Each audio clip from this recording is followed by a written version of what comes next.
தேவனுடைய பரிசுத்த நாமத்துக்கு மகிமை உண்டாகட்டும். இந்த கால வேளையிலே உங்களை கர்த்தராகிய இயேசுவின் நாமத்திலே வாழ்த்தி வரவேற்கிறோம்.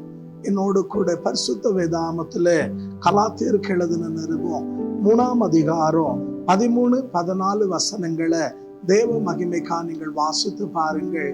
ஆபிரகாமுக்கு உண்டான எல்லா ஆசீர்வாதங்களும் கிறிஸ்து இயேசுவுக்குள்ள புறஜாதியாரா இருக்கிற நமக்கு நிறைவேறும்படியாக நியாயப்பிரமாணத்திலே சொல்லப்பட்ட எல்லா சாபங்கள்ல இருந்து நம்மை மீட்க ஆண்டவராகிய இயேசு கிறிஸ்து அவர் சிலுவையிலே நமக்காக சாபமானார் என்று நாம் வேதத்திலே வாசிக்கிறோம்.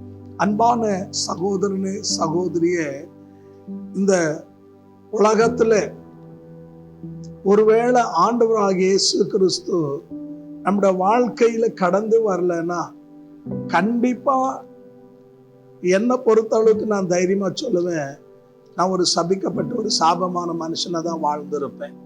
காரணம் என்ன அப்படின்னு கேட்டீங்கன்னா, அன்பான தேவச்சனமே, இன்னைக்கு ஆண்டவருடைய பெரிதான கிருபையினால இயேசு கிறிஸ்து என்னோட வாழ்க்கையில கடந்து வந்ததுனால, காரணம் என்னன்னா, எங்க அம்மா ஒரு பைத்தியமா இருந்தாங்க, எங்க அப்பா ஒரு குடிக்காரனா இருந்தாரு.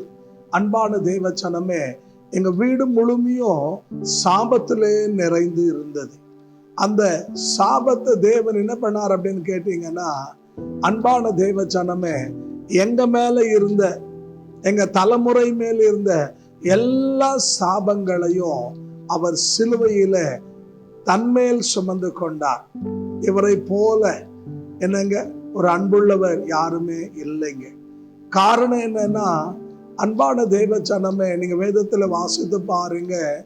ஆதியாகமம் 3ஆம் அதிகாரம் 17ஆம் வசனம் சொல்லுது, ஒரு ஆதாமுனால பூமி என்ன ஆகி போச்சான், சாபமா மாறி போச்சான்.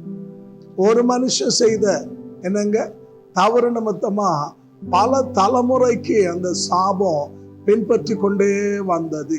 அது மாத்திரமல்ல, யாத்திரையாகமம் 20ஆம் அதிகாரம் அன்பானுள்ள அங்க 3-5 வசனம் வாசிச்சீங்கன்னா ஆண்டு சொல்றாரு, என்னை பகைக்கிறவனுக்கு 3-4 தலைமுறைக்கு சாபம் இருக்கும் என்று சொல்லி, இப்படி நாங்க பல தலைமுறையா சாபத்தை தான் அனுபவித்து கொண்டு வந்தோம். சபிக்கப்பட்டதான சந்ததியா தான் இருந்தோம். ஆனா ஆண்டவராகிய இயேசு கிறிஸ்து நாங்க சாபமா இருக்கக்கூடாது, நாம் சாபமா இருக்கக்கூடாது என்பதுக்காக ஆபிரகாமுக்கு உண்டான எல்லா ஆசீர்வாதங்களும் நமக்கு உண்டாகும்படியாக தேவனே மனுஷனாய் கடந்து வந்து நம்ம மேல இருந்த எல்லா சாபங்களையும் அவர் என்ன பண்ணார் அப்படின்னு கேட்டீங்கன்னா, தன்மேலே சுமந்து கொண்டார். நீங்க உபாகமம் 21ஆம் அதிகாரம் 23ஆம் வசனத்தை வாசித்து பாருங்க. ஒருவன் பாவம் செய்து விடுவான், ஆனால் அன்பான தேவ ஜனமே, அவனை மரத்திலே தொங்கப்பட வேண்டாம். அவன் யார் என்று கேட்டீங்கன்னா, சபிக்கப்பட்டவன் என்று வேதம் சொல்லுது. அப்படி சபிக்கப்பட்ட சாபத்துல இருந்த நம்மை மீட்கும்படியாக தேவனே மனுஷனாய் கடந்து வந்து, இன்னைக்கு ரொம்ப பேர் என்ன யோசிக்கிறாங்கன்னா, சாமி ஏன் சிலுவையை சுமக்கணும், அவர் என்ன தப்பு செஞ்சாரு, என்னங்க அவர் கையால ஆகல, அதனாலதான் அவர் சிலுவையில அறியப்பட்டார். இப்படி பலர் பலவிதமாய் பேசுகிறார்கள். அன்பான சகோதரனே சகோதரியே, ஒருவேளை ஆண்டவராகிய இயேசு கிறிஸ்து என் நிமித்தமாக நம்ம நிமித்தமாக அவர் சிலுவையில நமக்காக பலியாக இருந்திருந்தாருன்னா நம்ம வாழ்க்கை கண்டிப்பா என்ன ஆயிட்டு இருக்கோம்னா சாபமாவே இருந்திருக்கும். ஆனா தேவன் அன்புள்ளவர். நாம் சாபமா இருப்பது அவருடைய மன விருப்பம் அல்ல.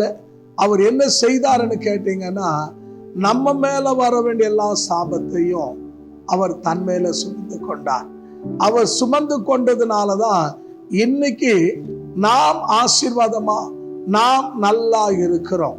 ஆகையால் அன்பான சகோதரனே சகோதரியே, ஒருவேளை இந்த வார்த்தையை கவனிக்கிற கேட்கிற என் அன்பு சகோதரனே சகோதரியே, இன்னும் உன் வாழ்க்கையில சாபம் மாறாத இருந்தா, நீங்க ஒருவேளை சாபத்திலேயே வாழ்ந்து கொண்டிருந்தா, இன்றைக்கு ஆண்டவராகிய இயேசு கிறிஸ்து பிரியமான தேவச்சனமே உனக்காக அவர் சிலுவையிலே சாபமானார் என்றதை நான் தாழ்மையோடு அறிவித்துக் கொள்ளுகிறேன். இந்த ஆண்டவருக்கு உன் உள்ளத்துல நீ இடம் கொடுத்தா, பிரியமான தேவச்சனமே, எப்படி எங்க வாழ்க்கையில இருந்த சாபங்கள் எல்லாம் மாத்தினாரோ அதே போல உங்க வாழ்க்கையில இருக்கிற சாபங்களை தேவன் மாத்துவார். ஏன் நான் எங்களுடைய வாழ்க்கைன்னு சொல்றேன்னா, எங்க அம்மா 18 வருஷம் பைத்தியமா இருந்தார். எங்க அப்பா ஒரு குடிக்காரனா இருந்தார். நாங்க 3 வீடை இழந்தோம், சொத்து சுகத்தை இழந்தோம், ஒருவேளை சாப்பாட்டு கூட இல்லாம அன்பான தேவ ஜனமே மிகவும் என்னங்க பரிதாபமான நிலையில எங்க வாழ்க்கை இருந்தது. ஆனா ஆண்டவருடைய கல்வாரி அந்த அன்பு நிமித்தமாக அவர் எங்களை நேசித்ததுனால அவர் என்ன பண்ணார் அப்படின்னு கேட்டா, நாங்க வாழணுன்றதுக்காக அவர் தன்னுடைய ஜீவனை எங்களுக்காக சிலுவையிலே ஒப்பு கொடுத்தார். அவர் ஒப்பு கொடுத்ததுனாலதான், அவர் சாபத்தை ஏற்றுக்கொண்டதுனாலதான் இன்னைக்கு நான் ஆசீர்வாதமாக இருக்கிறேன். என் வாழ்க்கையை மாத்தின ஆண்டவர், எங்க வாழ்க்கையை மாத்தின ஆண்டவர். 18 வருஷம் பைத்தியமா இருந்த எங்க அம்மாவை 5 ரூபாய் கூட கொடுத்து என்ன பண்ண முடியலங்க, 5 நயா பைசா கூட கொடுத்து ஆண்டுகிட்ட நாங்க இது பண்ணல. இலவசமா என் தாயார தேவன் சுகமாக்கினார். காரணம் என்னன்னா, அவரிடத்துல நாங்க கடந்து வந்தோம், எங்களை பின்பற்றின சாபம் முற்றிலுமா மாறி இன்னைக்கு கர்த்தர் எங்களை ஆசீர்வாதமா வைத்திருக்கிறார். நீங்க ஆசீர்வாதமா கடந்து வரணும்னு விரும்புறீங்களா? இன்றைக்கு ஆண்டவராக இயேசுவுக்கு உங்க உள்ளத்துல நீங்க எடுங்கொடுங்க. அது எத்தனை தலைமுறையா அன்பான தேவ ஜனமே சாபம் உங்களை பின்பற்றி வந்தாலும் கூட வேதம் சொல்லுது, 1 யோவான் 1ஆம் அதிகாரம் 7ஆம் வசனம் வாசிச்சு பாருங்க. அவருடைய ரத்தம் சகல பாவங்களை கழுவ வல்லமை உள்ளதா இருக்குது. ஆகையால் நம்ம எல்லா சாபங்களை மாத்த ஆண்டவராக இயேசுவால முடியுங்க. ஆகையால் தான் அவர் என்ன பண்ணாருன்னா, நமக்காக சிலுவையில சாபமானார், நீ நல்லா வாழ்ந்து சுகமா இருக்கணும் என்பதுக்காக. ஆகையால் இன்றைக்கு ஒரு தீர்மானம் பண்ணுங்க, ஆண்டவரே எங்களை தலைமுறையா என்னங்க பின்பற்றி வருகிற சாபங்கள் எங்களை விட்டு மாறணும். எனக்கு ஒரு குடும்பம் தெரியும், அந்த குடும்பத்துல பாத்தீங்கன்னா அன்பான தேவ ஜனமே பிறக்கிற ஒரு 3-4 தலைமுறையில அவங்க வீட்டுல பிறக்கிறவங்க எல்லாம் ஒண்ணு பிரியமான தேவ ஜனமே ஊமையா இருப்பாங்க, இல்ல அன்பால ஊமையும் செவிட்டா இருப்பாங்க. இப்படி 3-4 தலைமுறையா அவங்க வாழ்க்கை சாபமாவே இருந்தது. ஆனா அன்பான தேவ ஜனமே, அந்த தாயாரு ஆண்டவருக்கு தன் வாழ்க்கையை ஒப்பு கொடுத்தாங்க. அதுக்கப்புறம் அன்பான தேவ ஜனமே அவனுடைய பிள்ளைங்க ஆண்டவரை ஏற்றுக்கொண்டாங்க. இப்ப அந்த பிள்ளைகளுக்கு திருமணமாகி இன்னைக்கு அவங்க குடும்பத்துல நீங்க பாத்தீங்கன்னா பிறக்கிற எல்லா குழந்தைகளும் அன்பான தேவ ஜனமே ஊமையாக அல்ல, ஊமையும் செவட்டாக அல்ல. அந்த குடும்பத்துல பிறக்கிற எல்லா பிள்ளைகளும் இன்றைக்கு ஆண்டவருடைய கிருபையினால என்னங்க நல்ல சுகத்தோடு பலத்தோடு ஆரோக்கியத்தோடு காணப்படுகிறார்கள். இன்னைக்கு பலர் சொல்லுவாங்க, என்ன சொல்லுவாங்கன்னா, இது ஹெரிடிட்டி, தலைமுறையா பின்பற்றுது. இல்லைங்க, தலைமுறை ஹெரிடிட்டி இல்ல, கர்ஸ், சாபம். இந்த சாபத்தை உடைக்க தான், இந்த சாபத்தை மாத்துறதுக்காக தான், சாபத்துல இருந்து விடுவிக்கிறதுக்காக தான் இயேசு உனக்காக எனக்காக சிலுவையில சாபமானாரு. எதற்காக சாபமானாருன்னா, உன்னை என்னை ஆசீர்வாதமா வைப்பதுக்காக, உன்னை என்னை வாழ வைப்பதுக்காக தான் இயேசு தன்னை சிலுவையில சாபமாக்கினாரு. ஆகையால இன்றைக்கு ஐயா எங்க வாழ்க்கையில பல தலைமுறையா சாபம் இருக்க நீங்க நினைக்கிறீங்களா? நீங்க பலரிடத்துல போயிருக்கலாம், மாறாம இருக்கலாம். ஆனா இன்றைக்கு இந்த வார்த்தை கேட்கிற நீங்க ஆண்டவருக்கு ஒப்பு கொடுங்க. கண்டிப்பா நான் தைரியமா சொல்றேன், எங்க வாழ்க்கையில இருந்த சாபத்தை மாத்தின ஆண்டவர் உங்க வாழ்க்கையில மாத்தி உங்களுக்கு அற்புதங்களை செய்ய ஆண்டவர் வல்லவரா இருக்கிறார். எத்தனை பேர் விசுவாசிக்கிறீங்க?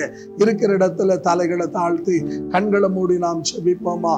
கிருபையாய் நேசிக்கிற நல்ல ஆண்டவரே, சமீபத்திலும் தூரத்திலும் இந்த வார்த்தை கவனிக்கிற என் அன்பு தேவ ஜனங்களுக்காக நாங்கள் ஜெபிக்கிறோம். அப்பா, நீர் எவ்வளவு நல்லவர், அன்புள்ள ஆண்டவரே.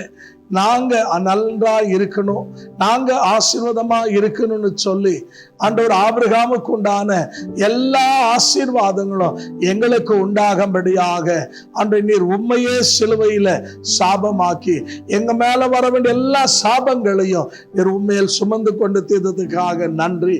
இந்த வார்த்தை சமீபத்திலும் தூரத்திலும் கேட்டு உணர்த்தப்பட்டு ஒப்பு கொடுத்த ஒவ்வொரு குடும்பத்திலும், ஒவ்வொருத்தருடைய வாழ்க்கையிலும், ஒவ்வொருத்தருடைய வியாபாரத்திலும், ஒவ்வொருத்தருடைய தனிப்பட்ட வாழ்க்கையிலும் காணப்படுகிற எல்லா சாபங்களும் இயேசுவின் நாமத்தில் நீங்கி போவதாக ஜெபிக்கிறோம். உடைய ரத்தத்தினால கழுவுவதாக நாங்கள் ஜெபிக்கிறோம் ஐயா. உடைய வார்த்தை அனுப்பி எல்லா சாபத்தினுடைய கட்டுகள் இயேசுவின் நாமத்தில் உடைக்கப்படும்படியாக நாங்கள் ஜெபிக்கிறோம். இந்த ஜனங்கள் வாழ்ந்து சுகமாய் இருப்பார்களாக என்று ஜெபிக்கிறேன்.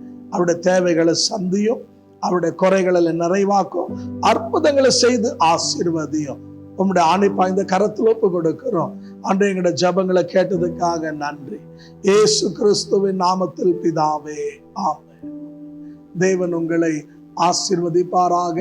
இந்த வார்த்தையை கவனித்து கொண்டிருக்கிற அன்பு தேவ ஜனமே, நீங்க இந்த வார்த்தை எங்களுக்கு பிரயோஜனமா இருக்கு, இன்னும் நாங்கள் ஆவிக்குரிய வாழ்க்கையில வளரணும் அப்படின்னு நீங்க நினைச்சீங்கன்னா எங்களுடைய யூடியூப் சேனல்ல எங்களுடைய தொலைபேசியினுடைய எண் அங்க டிஸ்பிளே ஆகிறது, எங்களை அணுகலாம். ரெண்டாவது, உங்களுக்கு ஜெப குறிப்பு இருந்தா எங்களோடு பேசலாம். நான் உங்களுக்கு தொடர்ந்து ஜெபிக்கிறேன். தேவன் உங்களை ஆசீர்வதிப்பார். ஆமென்.